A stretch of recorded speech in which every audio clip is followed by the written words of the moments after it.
Hello guys! For today's video, andito po tayo sa pinagkakaguluhan at viral na bagong kainan sa Quezon City.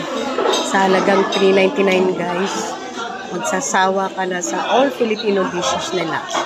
Ito, 32 kinds of ulam. At meron din silang palamig.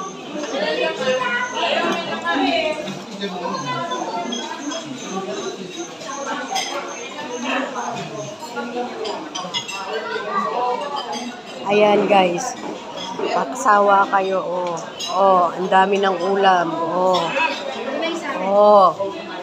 san ka pa, kay umarte may pasalad pa yan, at may minatamis pa, saging konyelo. Ayan yung inumin natin guys, ayan. Sa may gusto ng pansit, ito. May kare-kare. May pabagnit pa, dami guys.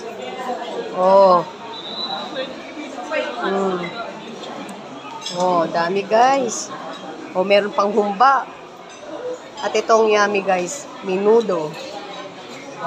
May sisig. And dinakdakan. Fried chicken. Ayan, fried chicken. Meron din dito